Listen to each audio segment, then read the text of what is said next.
South India Shopping Mall, the Wedding Mantra, సరికొత్త wedding collection, South India Shopping mall.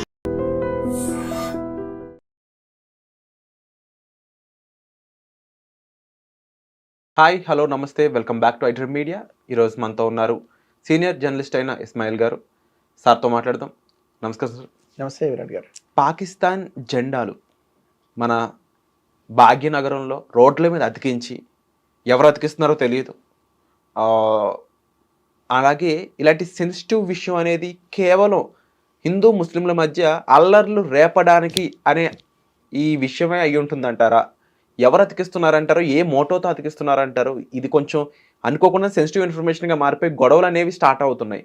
దీనికి సంబంధించి ఏం చెప్తారు? ఇవాళ పెహల్గాం దాడి మొదలుకొని మీరు చెప్తున్నటువంటి పాకిస్తాన్ జెండాలని అతికించడం కానివ్వండి, దానికి తొక్కుకుంటూ వెళ్ళేటటువంటి దృశ్యాలు కానీ సోషల్ మీడియాలో చూశాను. అది ఎగ్జాక్ట్లీ ఎక్కడ అనేది నేను కనిపెట్టలేదు, కానీ ఆ సోషల్ మీడియాలో ప్రచారం అవుతున్నటువంటి విషయాల్ని చూశాను.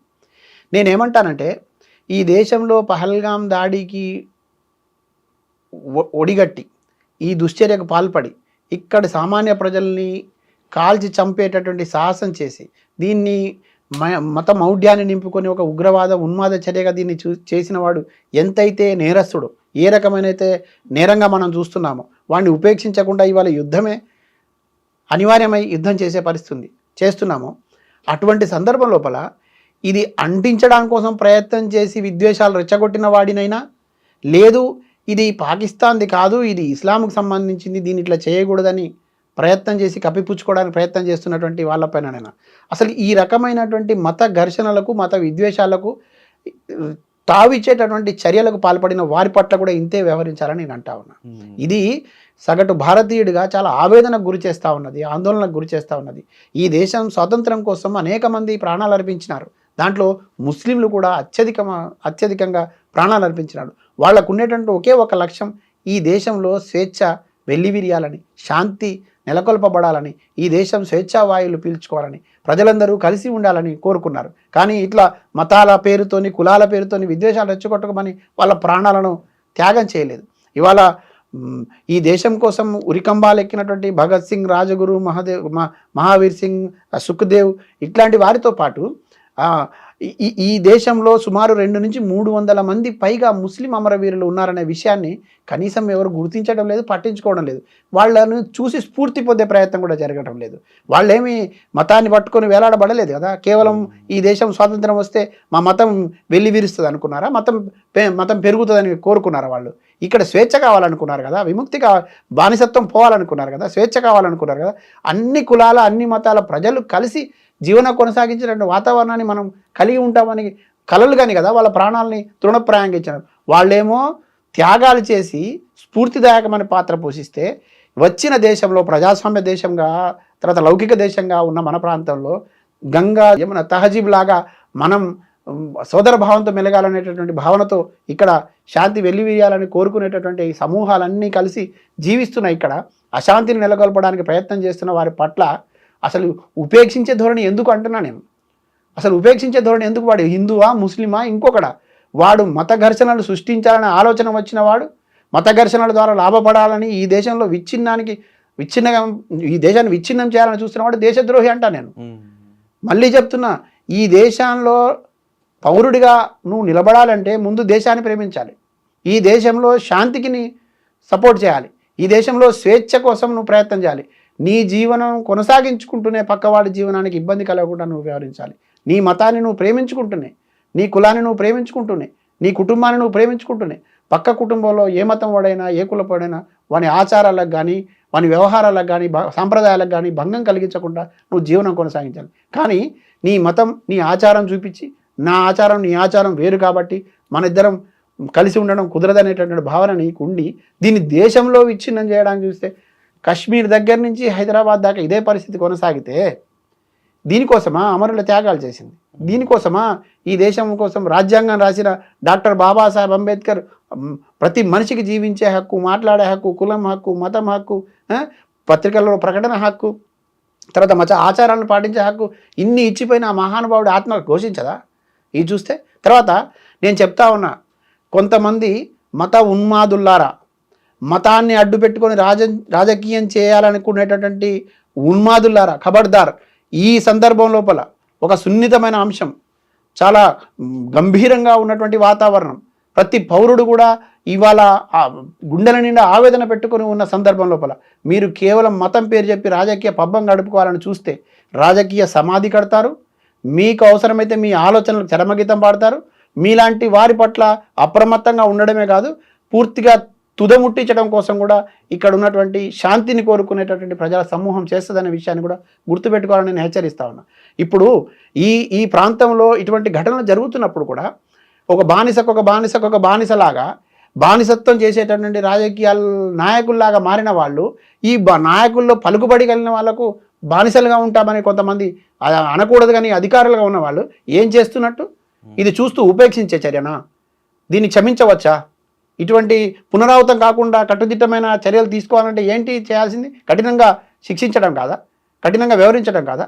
ఎప్పటికప్పుడు దాన్ని తుదముట్టించడం కోసం ప్రయత్నం చేసే బాధ్యత లేదా? కానీ ఇది జరిగినప్పుడు మాత్రమే 2 రోజులు హడావిడి చేసి మళ్ళీ మామూలు పరిస్థితి వస్తుంది. ఇది మళ్ళీ పునరావృతం అయితే రేపటి రోజు సరే ఇప్పటివరకు జరిగిన పరిణామాలు జరిగినాయి, చాలా సందర్భాలు అల్లర్లు జరిగినాయి, గొడవలు జరిగినాయి, ఘర్షణలు జరిగినాయి, ప్రాణాలు పోయినాయి, అశాంతి నెలకొన్నది, హింస చెలరేగింది. ఇప్పుడు అంతా కోలుకొని ఒక పరిస్థితికి వస్తున్నప్పుడు మళ్ళీ ఈ వాతావరణం చెడగొట్టే శక్తుల పట్ల అప్రమత్తంగా ఉండాలా వద్దా? కఠినంగా శిక్షించాల్సిన అవసరం ఉంది. అధికారులు కూడా ఉపేక్షించవద్దని నేను వేడుకుంటున్నా. ఎవరైతే వ్యక్తులు కానివ్వండి, వ్యవస్థలు కానివ్వండి, శక్తివంతమైనటువంటి దాంట్లో ఉండి ఇది నడిపిస్తున్నామనేటటువంటి ఎవరైనా కానివ్వండి, వారి పట్ల సీరియస్గా వ్యవహరించాల్సిన అవసరం. మనం భారతదేశ పౌరులం కదా, ఈ దేశాన్ని కాపాడుకోవాల్సిన అవసరం ఉన్నది కదా, ఈ దేశంలో ఉన్నటువంటి శాంతి నెలకొల్పాల్సిన అవసరం ఉంది కదా. ఈ ప్రాంతం కూడా చాలా అద్భుతమైన ప్రాంతం అండి. పాత బస్తీని ఇవాళ విలన్ రూపంలో చిత్రీకరించే పరిస్థితి, విలన్గా మార్చే పరిస్థితి కారకులైన వాళ్ళ పట్ల ప్రజలు చాలా అసహించుకుంటున్నారు. ఈ ప్రాంతం గంగా జమున తహజీబ్ లాంటి వాతావరణం కలిగినటువంటి ఈ ప్రాంతం, 400 ఏళ్ల నాటి చరిత్ర కలిగినటువంటి ప్రాంతం. ఇక్కడ వందలు వేల మంది చనిపోతున్నప్పుడు ఆ చనిపోతున్నటువంటి వాళ్లకు కాపాడమని కోరుకుంటూ అన్ని దేవతలు అన్ని గుళ్ళు గోపురాల్లాగానే చార్మినార్ లాంటి ఒక నమూనా కూడా రూపొందించి ఇక్కడ నిలబెట్టినటువంటి ప్రాంతం. బస్తీ డెవలప్మెంట్ లేకుండా వెనకబడిపోయింది అనడంలో మీరేమంటారు? 100% వెనకబడిందండి. దాంట్లో నిజం ఉంది, అబద్ధమేముంది? అది వెనకబాటు కారణం ఎవరో ప్రజలు ఆలోచించాలి, వెనకబడేసిన వాళ్ళు ఎవరో ప్రజలు ఆలోచించాలి. ఈ దేశంలో అత్యధికంగా కాలం పరిపాలించిన వాళ్ళు సిగ్గుపడాలి, ఈ ప్రాంతంలో అత్యధిక కాలం పరిపాలించిన వాళ్ళు సిగ్గుపడాలి. అక్కడ ప్రజల చేత ఎన్నుకోబడి పాలనలో అధికారంలో ఉండి కూడా చేయలేని వాళ్ళు సిగ్గుపడాలి. తర్వాత ఈ ప్రజాస్వామ్యం కల్పించిన హక్కులో భాగంగా ప్రజాప్రతినిధిగా నిలబడడం, గెలవడం మీకెంతైతే బాధ్యతగా హక్కుగా ఫీల్ అవుతున్నారో, ఒక ఓటు హక్కును కలిగి ఉన్నవాడు ప్రతి సామాన్యుడు కూడా ఆశ కలిగి ఉండి ఏదో చేస్తారనేటటువంటి ఉద్దేశంతో కదా గెలిపించుంటారు. గెలిచి మీరు ఈ రకమైనటువంటి కనీస అభివృద్ధికి సంబంధించి వైపు వెళ్లకుండా ప్రజల్ని మభ్యపెట్టేటటువంటి ప్రయత్నంలో ఉండడం అనేది ఇది దుర్మార్గం అంటాను నేను. దీంట్లో నుంచి ప్రజలు కూడా ఆలోచించాలి, చైతన్యంగా వ్యవహరించాల్సిన అవసరం ఉంది. ఇప్పటికి కూడా మించిపోయింది లేవండి, ఇప్పటికి కూడా మించిపోయింది లేదు. అద్భుతమైన అభివృద్ధి జరిగేటటువంటి అవకాశాలు ఇక్కడ ఉన్నాయి. హైదరాబాద్ మొత్తంలో జరుగుతున్న పాత బస్సులు ఎందుకు జరగకూడదు?